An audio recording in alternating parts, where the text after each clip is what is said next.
آج ہم مصدر یعنی انفینیٹیو پر گفتگو کریں گے. یعنی مصدر کیا ہے اور پھر کچھ مشہور مصدر، پھر مرکب مصدر وغیرہ پر بات کی جائے گی. پھر فعل، اقسام فعل.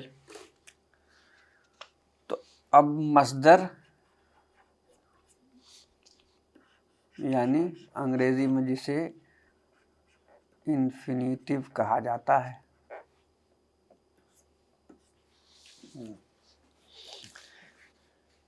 مصدر وہ اسم یا فعل ہے جس سے کسی کام کا کرنا یا ہونا معلوم ہو اور اس میں تینوں زمانوں یعنی ماضی، حال اور مستقبل میں سے کوئی زمانہ پایا جائے.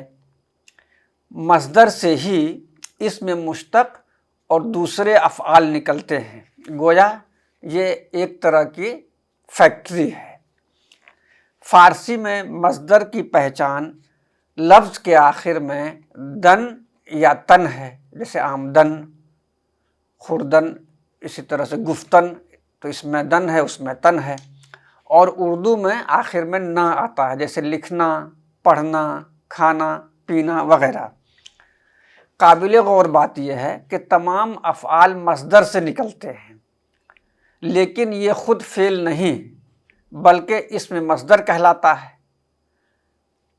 اب مصدر کی چند مثالیں پیش کی جا رہی ہیں اور ساتھ میں اس کے مضارع بھی بتائیں گے. جیسے آمدن یعنی آنا، معنی ہو گیا اس کا آنا، اور مضارع آید. اب ماضی پر یعنی ماضی مطلق سے لے کے تمنائی تک مضارع حال اور مستقبل پر بعد میں گفتگو کریں گے. ابھی کچھ مصادر کو دیکھ لیتے ہیں. آمدن جیسے رفتن، رفتن یعنی جانا، اور اس کا مضارع ہے رود یعنی آید. ان مضارع وہ ہے جو حال اور مستقبل دونوں کے معنی دے. تو اس میں ہم مضارع لکھ دیں، یہاں معنی اور یہ مصدر. اسی طرح سے ہے دیدن. دیدن کے معنی دیکھنا، مضارع ہے اس کا بیند. اس کے بعد دوسرا مصدر لیتے ہیں داشتن. داشتن کے معنی رکھنا، مضارع ہے اس کا دارد. آموختن سیکھنا، مضارع اس کا ہے آموزد. اسی طرح ہے دانستن. دانستن کے معنی جاننا.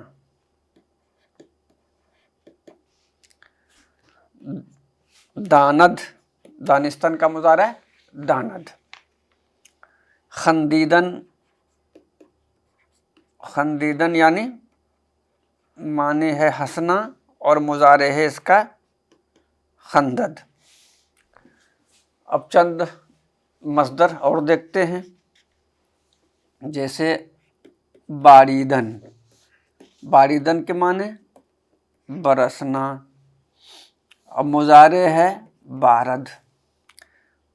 وزیدن ہوا کا چلنا.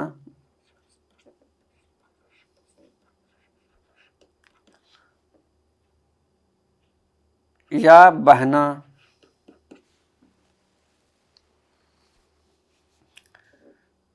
بہنا.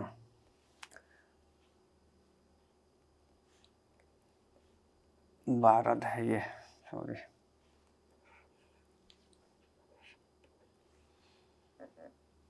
وزیدن، وزد.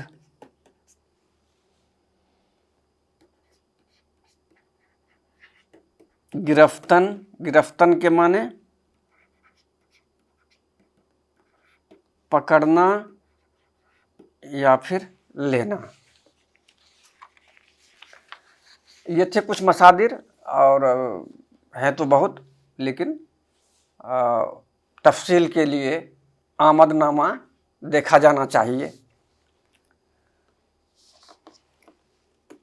اسی طرح سے کچھ مرکب مصدر بھی ہوتے ہیں، تو اس بات کو بھی ذہن میں رکھنا ضروری ہے کہ مصدر سے پہلے کوئی حرف یا لفظ بڑھا کر ضرورت کے حساب سے خاص معنی بنا لیا گیا ہے، جسے مصدر مرکب کہتے ہیں. اب چونکہ یہ آمد نامہ میں نہیں ہے، اور دستور کی یا قواعد کی جو کتابیں ہیں اس میں تو دستیاب ہیں، اس میں اویلیبل ہیں، لیکن ان میں سے کچھ مرکب مصدر کی مثالیں یہاں پر دی جا رہی ہیں. جیسے،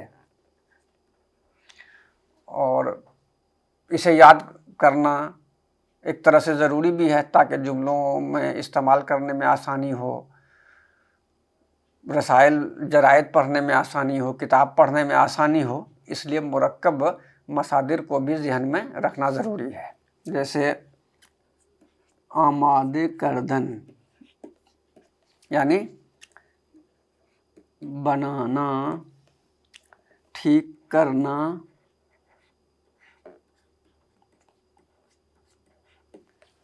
یا تیار کرنا. ویسے صرف آمادے کے معنی فارسی میں تیار کے ریڈی کے بھی ہیں. جیسے اتوبوس آمادہ است، یعنی بس تیار ہے، چلنے کو تیار ہے، وغیرہ وغیرہ. اب جیسے کردن مصدر ہے، اب اس میں آمادہ لفظ بڑھا دیا گیا تو گویا ایک مرکب مصدر بن گیا.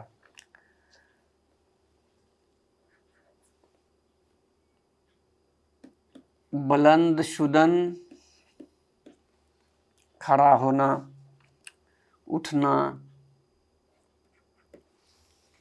کھڑا ہونا، اٹھنا.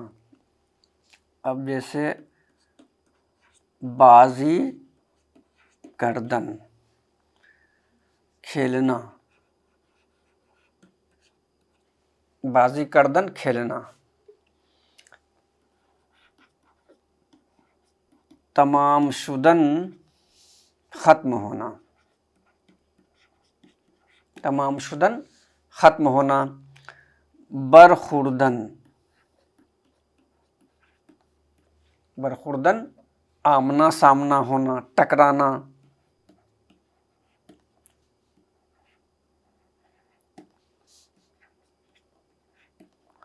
یا پھر ٹکرانا برخوردن کے معنی. تماشا کردن،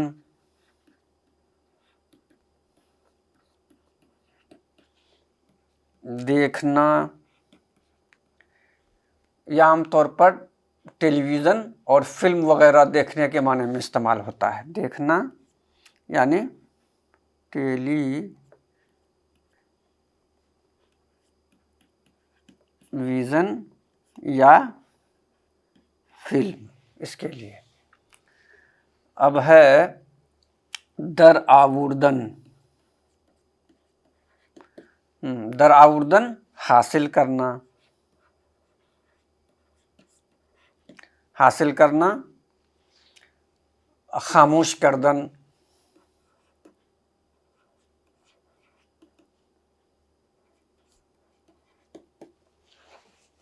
خاموش کردن. بند کرنا، جیسے لائٹ ہے، لیمپ ہے، اس طرح کی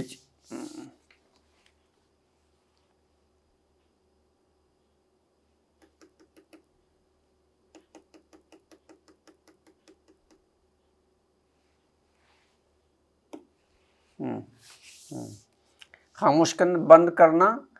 اور یا پھر جیسے بجھانا،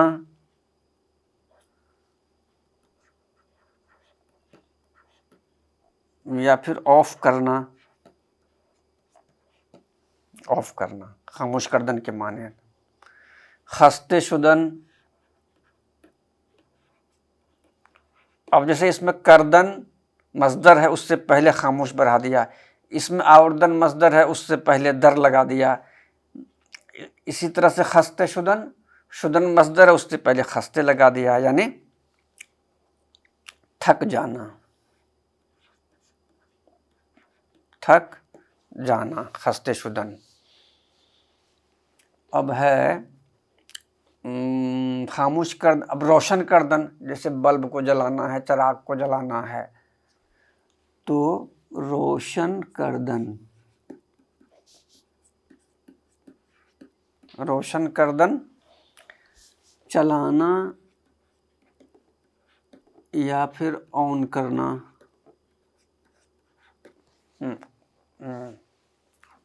روشن کردن چلانا یا آن کرنا۔ دست مالیدن، دست مالیدن ہاتھ ملنا۔ زحمت کشیدن،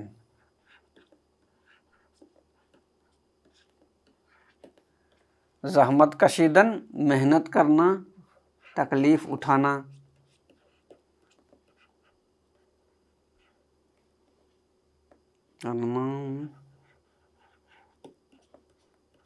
تکلیف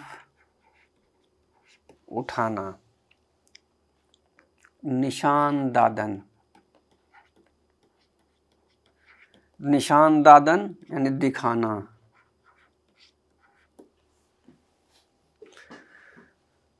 اسی طرح سے نشان دادن ہے، درس خواندن ہے، جس کے معنی پڑھنا کے ہیں۔ دنبال گشتن،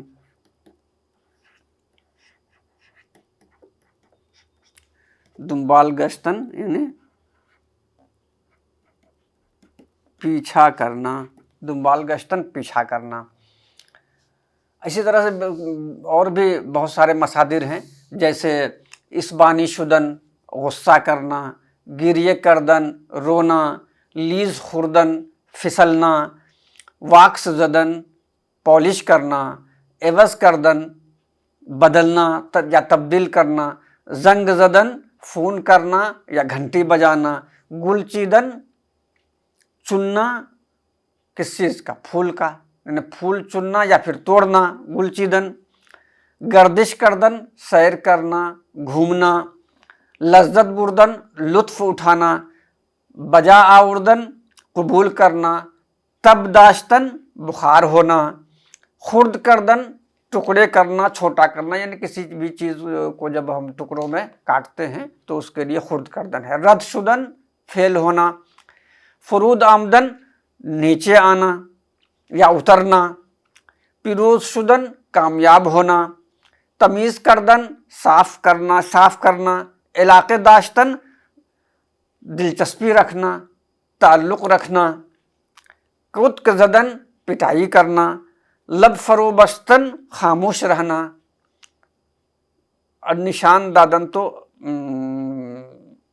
بتا دیا گیا تھا پہلے، اور تو گویا یہ کچھ مرکب مصادر تھے، اور اسے یاد کرنا فارسی سیکھنے کے راستے میں کافی مددگار ثابت ہوگا یہ سب، اور مزید مرکب مصادر کے لیے قواعد کی کتابوں سے بھی استفادہ کیا جا سکتا ہے۔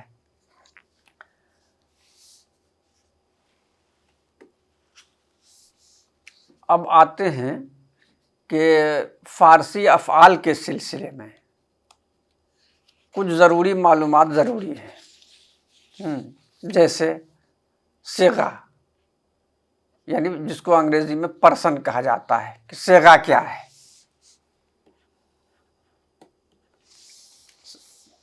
صیغہ، تو اب اس کے لیے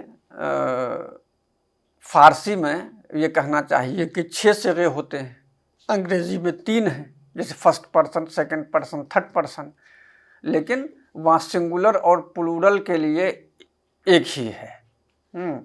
لیکن فارسی میں واحد یا مفرد کے لیے ایک اور جمع کے لیے ایک، یعنی 2 ہیں۔ تو بہرحال اب اس کو دیکھتے ہیں اور اسے جاننا بھی چاہیے کہ صیغہ پہلے تو معلوم ہوگا کیا ہے۔ جملے میں فعل اور فاعل سے واضح ہونے والی حالت جس سے کام کو انجام دینے والے افراد کا تعین ہو، یعنی مقرر ہو کہ فلاں کام فلاں آدمی نے کیا ہے، وہ صیغہ کہلاتی ہے۔ فارسی میں کل 6 صیغے ہوتے ہیں، جن میں 3 مفرد یا واحد اور 3 جمع۔ اب لکھنے کا طریقہ بھی ماہرین نے کچھ الگ کر لیا ہے۔ پہلے جو کلاسیکی فارسی ادب ہے اور جدید فارسی میں بھی بہت بعد تک تو لوگ اس کو 6 صورتوں میں لکھتے تھے، جیسے واحد غائب،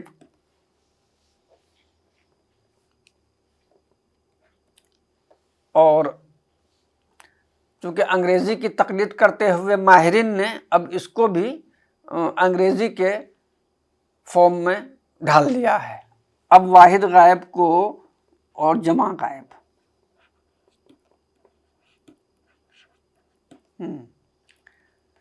اب انگریزی میں اسے کہا جاتا ہے، بلکہ لکھا جاتا ہے فارسی میں سوم شخص مفرد، یہ سوم شخص جمع، یعنی یہ ہو گیا 3rd پرسن۔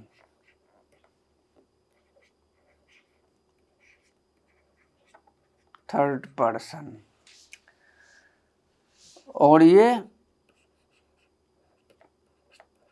بھی 3rd پرسن ہے، یہ ہے سنگولر، اور یہ ہے پلورل۔ اب آتے ہیں واحد حاضر، پھر جمع حاضر۔ یہ کہلاتا ہے آج کل کے حساب سے دوم شخص مفرد، یہ بھی دوم شخص جمع، اور انگریزی میں یہ ہو جائے گا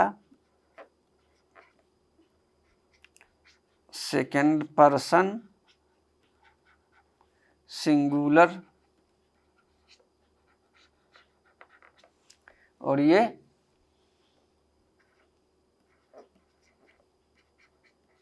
سیکنڈ پرسن پلورل۔ اب واحد متکلم،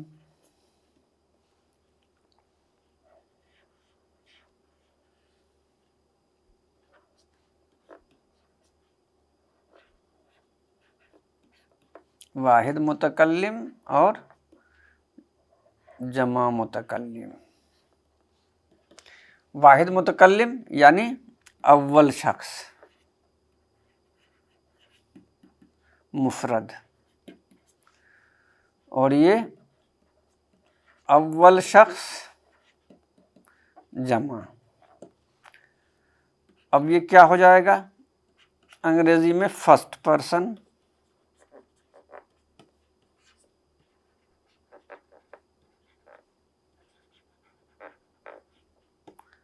سنگولر، اور یہ 1st پرسن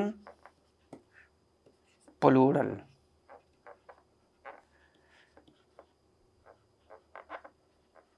یہ ہم نے سمجھنے کے لیے اس کو یہاں پر لکھا ہے۔ لیکن اب جو طریقہ ہے لکھنے کا، اس میں اول شخص جیسے کہ انگریزی میں لکھا جاتا ہے 1st person 2nd person 3rd person, تو اول شخص پہلے مفرد، اس کے بعد پھر جمع لاتے ہیں، پھر دوم شخص مفرد پھر جمع لاتے ہیں، اور اس کے بعد تب 3rd پرسن میں سنگولر میں واحد غائب اور 3rd پرسن پلورل میں جمع غائب کا استعمال کرتے ہیں۔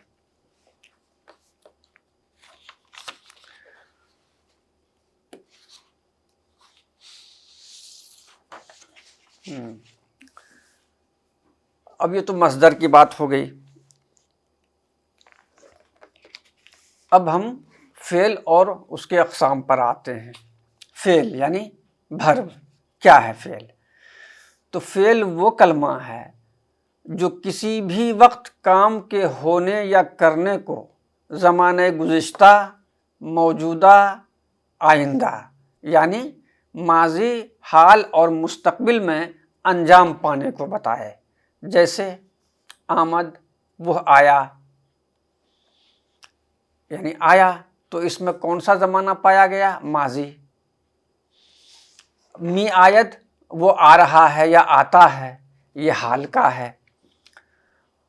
اور پھر مستقبل میں خواہد آمد، تو گویا 3 زمانے ہوئے، ماضی، حال، مستقبل. تو ایک مثال ماضی سے، دوسری مثال حال سے اور تیسری مثال مستقبل سے یہاں پر دی گئی ہے. یہ تو فعل کی تعریف ہو گئی. اور فعل تو خیر کئی قسمیں ہیں فعل کی، اور دھیرے دھیرے ہم آگے بڑھتے چلیں گے اور معلومات میں اضافہ ہوتا جائے گا. اب فعل کے بعد جو چیز ضروری ہے جاننا وہ ہے فاعل یعنی سبجیکٹ. تو فاعل کیا ہے؟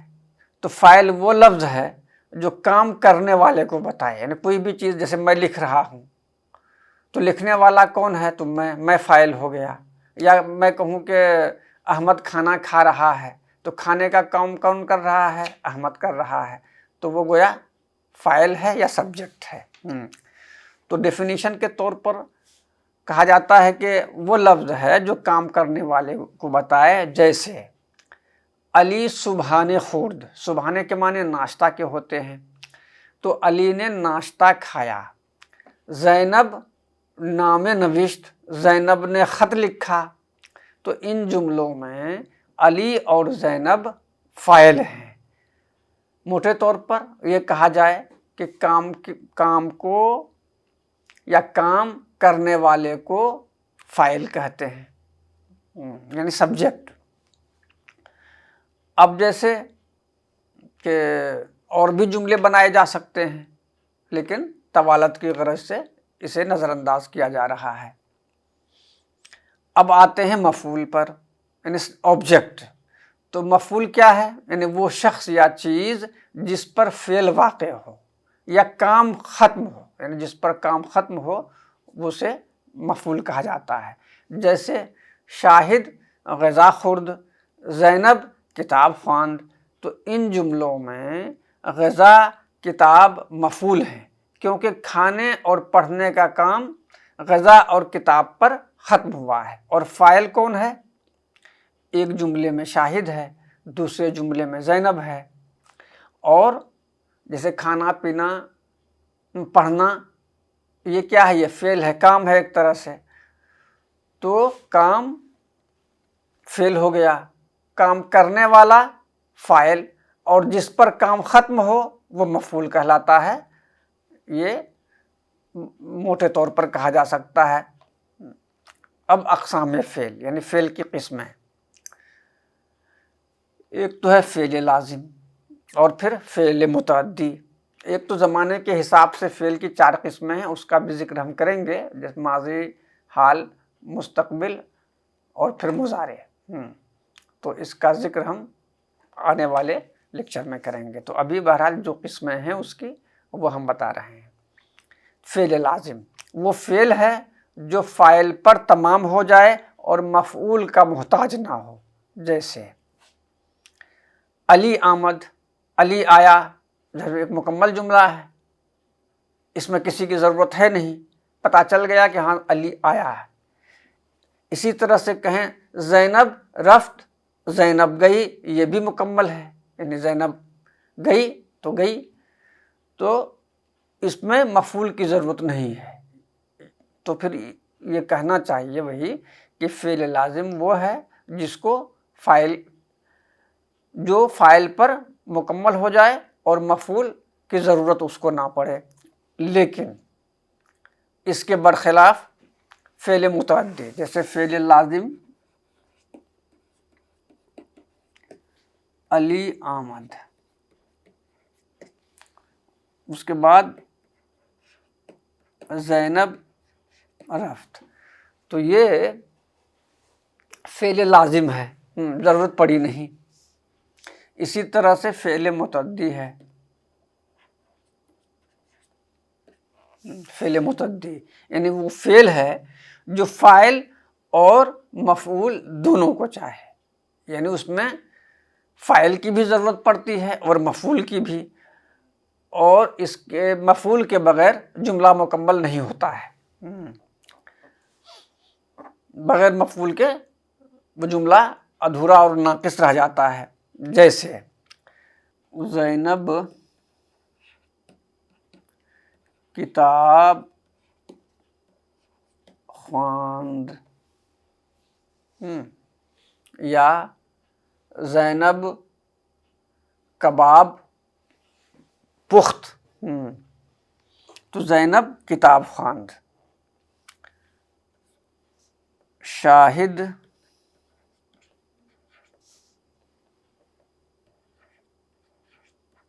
چائے خورد یا نوشید۔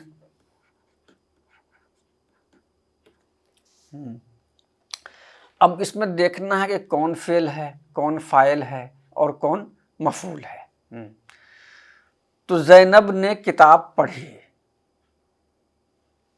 تو کتاب اس میں پڑھنے والی ہے زینب، یعنی کام کرنے والی ہوئی، تو یہ زینب فاعل ہے، اور پڑھنے کا کام کس پر ختم ہوا ہے؟ کتاب پر، تو کتاب کیا ہے؟ مفعول، اور خواند یا خواند، تو اب خواند فعل ہے، اس لیے کام ہے پڑھنا، تو اس میں زینب فاعل، کتاب مفعول اور خواند فعل ہے۔ اسی طرح سے شاہد چائے خورد، شاہد چائے خورد، تو چائے پینے والا کون ہے؟ شاہد، تو یہ فاعل ہو گیا۔ چائے یعنی کس پر پینے یا کھانے کا کام ختم ہو رہا ہے؟ چائے پر، تو یہ مفعول ہے، اور خورد یا نوشید فعل ہے۔ تو یہ فعل لازم اور فعل متعدی کی تعریف ہوئی۔ اب اسی طرح سے فعل معروف یا فعل معلوم۔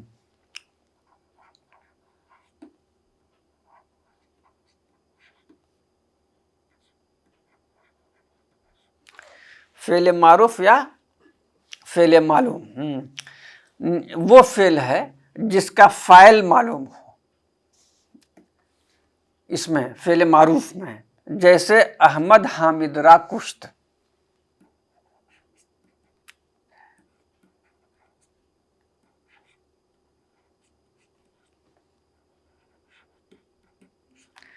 احمد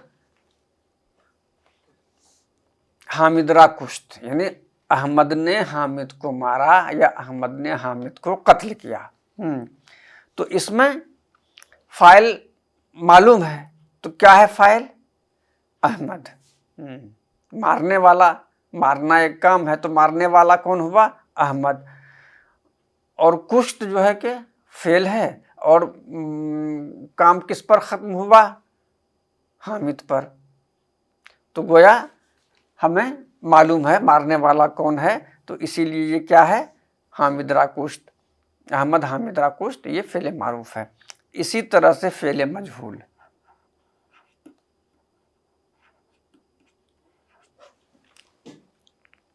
فعل مجہول اس میں یہ ہے کہ وہ فعل ہے جس کا فاعل معلوم نہ ہو، یعنی کام کرنے والا معلوم نہ ہو، پتہ ہی نہ چلے کہ کس نے اس کام کو انجام دیا ہے۔ جیسے مثال ہم دے رہے ہیں، جیسے حامد کشتے شد،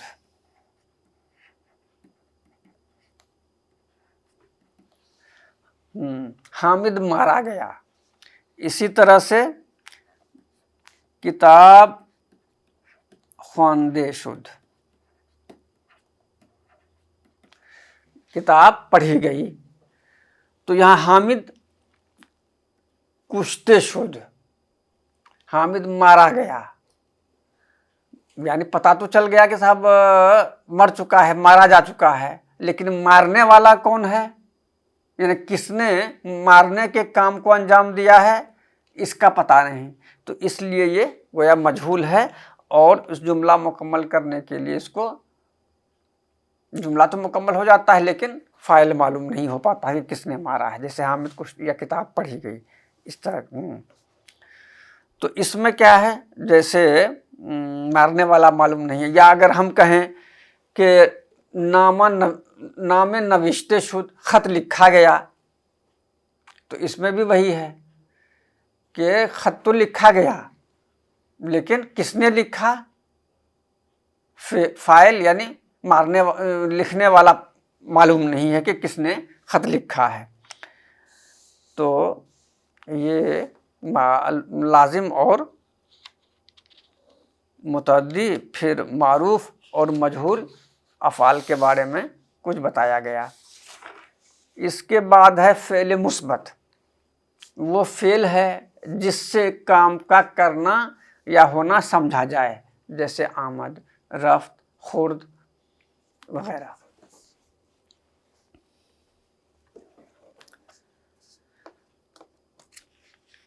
فعل منفی وہ فعل ہے جس سے کام کا نہ کرنا یا نہ ہونا سمجھا جائے، جیسے نہ آمد، نہ رفت، نہ خورد۔ فعل سے پہلے نون لگا کر منفی بناتے ہیں۔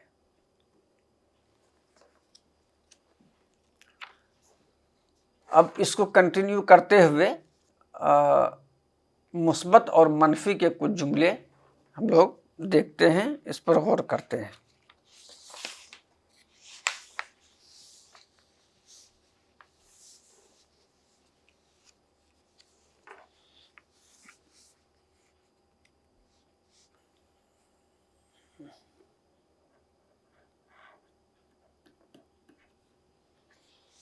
مثبت جملے اور منفی جملے۔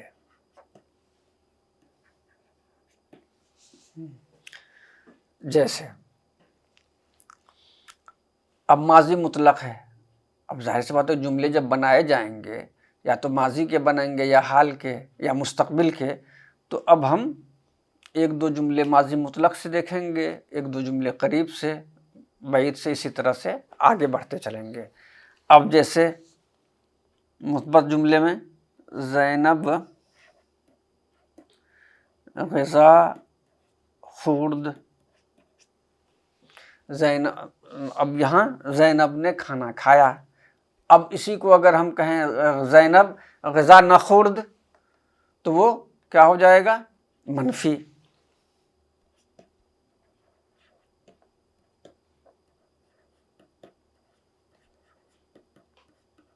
غذا نہ خورد۔ اسی طرح سے کہیں کہ مدثر کتاب آورد، اب اسی کو اگر ہم نگیٹو میں لیں، مدثر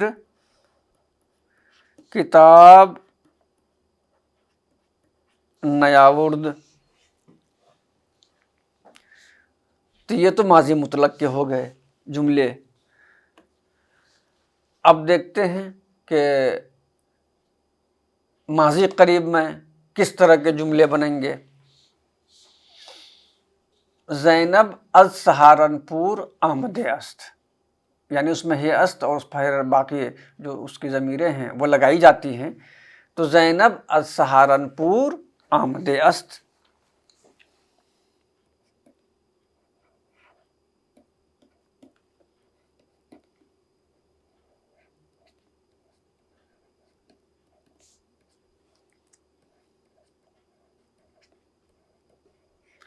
یعنی تو مثبت جملہ ہو گیا کہ زینب کہاں سے آئی ہے، سہارنپور سے۔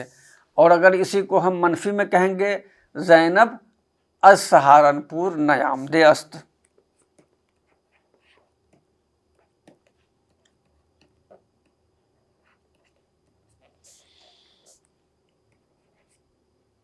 سہارنپور نیامده است، یہ کس کے جملے ہیں، ماضی قریب کے، اس لیے کہ ہے است لگا ہوا ہے۔ یا اگر ہم جمع میں بنائیں گے تو زینب اور فاطمہ از سہارنپور آمد اند. اگر واحد حاضر میں بنائیں گے جیسے تو از سہارنپور آمدئی، تو وہ ایک فارمیٹ ہے جس پر ان کو ڈھالنا پڑتا ہے. اس لیے ایک ایک مثال پر یا دو مثال پر قناعت کرنا زیادہ مناسب ہے تاکہ وقت زیادہ ضائع نہ ہو. یا دوسرا جملہ لیں، شاہد روئے صندلی نشستے است. یہ تو مثبت جملہ ہو گیا. اور کہیں کہ نہ نشستے است تو پھر وہ منفی ہو جائے گا. مثال کے طور پر رضوان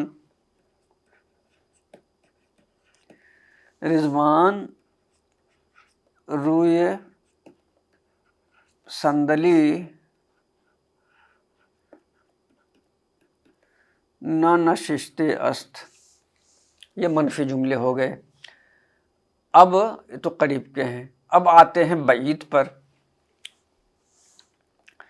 زینب گلابی خردے بود یا پرتگال خردے بود.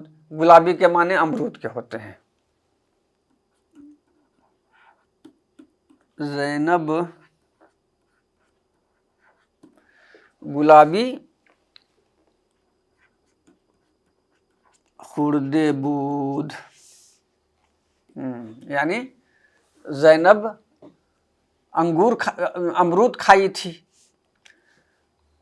اب اسی میں اگر ہم دوسرا جملہ لکھیں،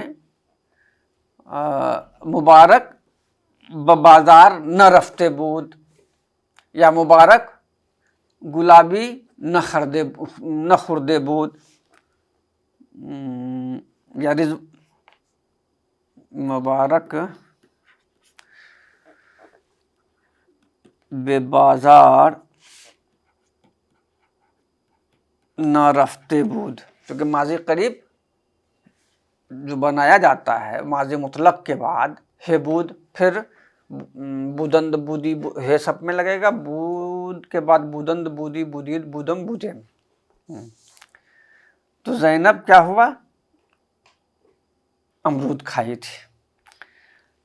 فرحین کتاب خواندے بود، فرحین کتاب پڑھی تھی، فرحین نے کتاب پڑھی تھی، یہ بھی ہے. یا فرحین کتاب پڑھی تھی. خواندے بود، یعنی فرحین کتاب خواندے بود. اب اس کو نگیٹو یا منفی میں کیسے بنائیں گے؟ فرحین کتاب نہ خواندے بود یا او کار نہ کردے بود.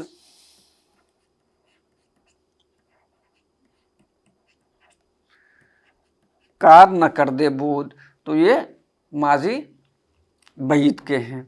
اسی طرح سے ماضی استمراری ہے یا جسے ناتمام بھی کہتے ہیں. من زینب را نام می نوشتم، اس میں استمراری یا ناتمام میں ماضی مطلق سے پہلے می بڑھایا جاتا ہے. من زینب را نام می نوشتم، یعنی میں زینب کو خط لکھتا تھا. اب یہاں اگر کہا جائے کہ زینب مرا نام نہ نوشتے نمی نوشت، نہیں لکھتی تھی، یعنی میں لکھتا تھا وہ مجھے نہیں لکھتی تھی. تو زینب مرا نام نمی نوشتی ہو جائے گا اس میں. تو زینب مجھے خط نہیں لکھتی تھی. یا او مرا پاسخ نمیداد، وہ مجھے جواب نہیں دیتی تھی. پاسخ کے معنی جواب دینے کے ہیں. اب احتمالی یا شکیہ کے دو جملے دیکھتے ہیں. احتشام از دہلی آمده بود.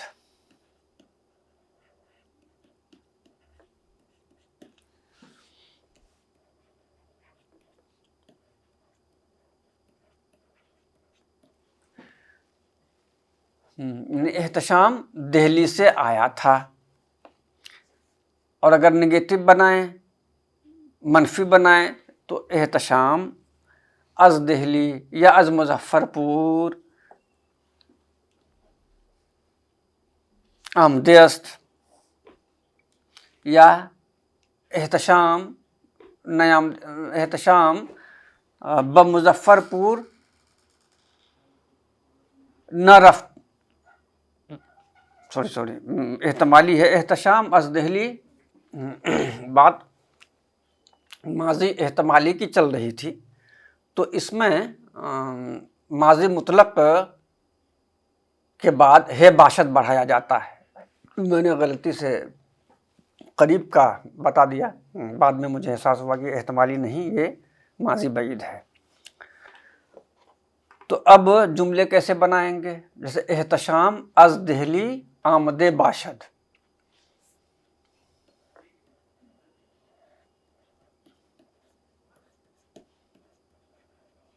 دہلی آمده باشد. احتشام دہلی سے آیا ہوگا. یا احتشام بمظفر پور نہ رفتے باشد. احتشام مظفر پور نہیں گیا ہوگا. اسی طرح سے ایک دو مثال اور لے لیتے ہیں. زینب امبا خورده باشد. زینب آم کھائی ہوگی. تو گویا اس طرح کی مثالیں ماضی احتمالی میں دی جاتی ہیں. یہ مثبت اور منفی جملے کی بات ہو گئی. تو گویا یہ فعل اور مصدر کے بارے میں ہم لوگوں کی گفتگو ہوئی، اور اس سے کافی فائدہ پہنچنے کی امید ہے سامعین کو یا طلباء کو، اسٹوڈنٹس کو.